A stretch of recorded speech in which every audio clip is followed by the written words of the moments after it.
Taste the Daily. Cuddalore அருகே பேருந்து சேவையை துவக்கி வைக்க திமுக அமைச்சர் எம்.ஆர்.கே. பன்னீர்செல்வம் வராததால் 2 மணி நேரம் காத்திருந்த கல்லூரி மாணவர்களும் ஆசிரியர்களும் மிகுந்த மன உளைச்சலுக்கு ஆளாகினர். கீழவன்னியூர் கிராமத்தில் உள்ள அரசு கலைக்கல்லூரி மாணவர்களின் பயன்பாட்டிற்காக சிதம்பரத்தில் இருந்து கீழவன்னியூர் வழியாக செல்லும் வகையில் 2 பேருந்து சேவைகளை அமைச்சர் எம்.ஆர்.கே. பன்னீர்செல்வம் கலந்து கொண்டு துவக்கி வைக்க ஏற்பாடு செய்யப்பட்டிருந்தது. இந்நிலையில் திமுக அமைச்சர் வேறொரு நிகழ்ச்சிக்கு சென்றுவிட்டதால் நிகழ்ச்சி ரத்து செய்யப்பட்டது. அமைச்சரின் இச்செயல் மக்களிடையே அதிருப்தியை ஏற்படுத்தியது. திண்டுக்கல் சிறுமலையில் சௌசௌ விலை குறைந்ததால் விவசாயிகள் வேதனை அடைந்துள்ளனர்.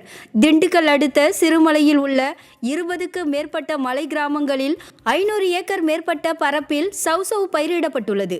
இந்நிலையில் விளைச்சல் அதிகரித்துள்ளதால் 10 நாட்களுக்கு முன்பு 45 கிலோ எடை கொண்ட ஒரு சிப்பம் 700 ரூபாய் முதல் 900 ரூபாயாக விற்பனையான சௌசௌ தற்போது 200 ரூபாய் முதல் 300 ரூபாய் வரை மட்டுமே விற்பனையாகிறது. 1 கிலோ சௌசௌ 5 ரூபாய் முதல் 7 ரூபாய் வரை மட்டுமே விற்பனையாவதால் பெரும் இழப்பு ஏற்பட்டுள்ளதாக விவசாயிகள் வேதனை அடைந்துள்ளனர்.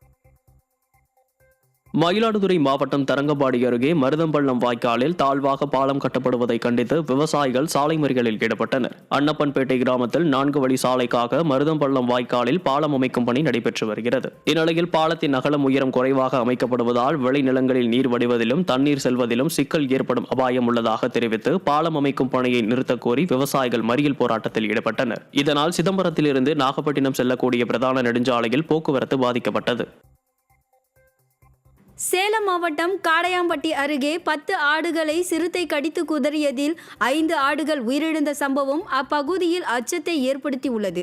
நாதியான் காட்டு வளைவு பகுதியை சேர்ந்த வசந்தா என்ற பெண் விவசாயி 16 செம்மறி ஆடுகளை வளர்த்து வருகிறார். இந்நிலையில் வசந்தாவின் வீட்டின் பின்புறம் கட்டி வைக்கப்பட்டிருந்த ஆடுகள் திடீரென கத்தியதால் வசந்தா வீட்டினுள் இருந்து வெளியே வந்து பார்த்துள்ளார். அப்போது சிறுத்தை ஒன்று ஆடுகளை கடித்து குதறி கொண்டிருந்ததை கண்டு அவர் அதிர்ச்சி அடைந்தார். இதையடுத்து அவர் கூச்சலிட்டதால் சிறுத்தை அங்கிருந்த ஒரு ஆட்டினை கவ்விக்கொண்டு தப்பி ஓடிய நிலையில் சிறுத்தை கடித்து குதறியதில் 5 ஆடுகள் உயிரிழந்தது. ராணிப்பேட்டை மாவட்டம் நெல்வாய் கிராமத்தில் தீ வைக்கப்பட்ட தமிழரசன் உயிரிழப்புக்கு நீதி கேட்டு நடைபெறும் தர்ணா போராட்டத்திற்கு அரக்கோணம் தொகுதி அதிமுக எம்எல்ஏ சு ரவி ஆதரவு தெரிவித்தார். பைக் ஓட்டுவது தொடர்பாக எழுந்த மோதலில் அதே பகுதியைச் சேர்ந்த பிரேம் உள்ளிட்ட இளைஞர்கள் பெட்ரோல் ஊற்றி தீ வைத்ததில் 6 நாட்களுக்கு பின் சிகிச்சை பலனின்றி தமிழரசன் உயிரிழந்தார். இச்சம்பவத்திற்கு பொறுப்பேற்று தமிழக அரசு நிவாரணம் மற்றும் அரசு வேலை வழங்க கோரி அவரது குடும்பத்தினர், உறவினர்கள், கிராம மக்கள் அடங்கிய போராட்டக் குழு 2 நாட்களாக போராட்டம் நடத்தி வரும் நிலையில் அரக்கோணம் தொகுதி அதிமுக எம்எல்ஏ சு ரவி நேரில் சென்று ஆதரவளித்து தமிழரசனின் தாயாருக்கு ஆறுதல் கூறினார்.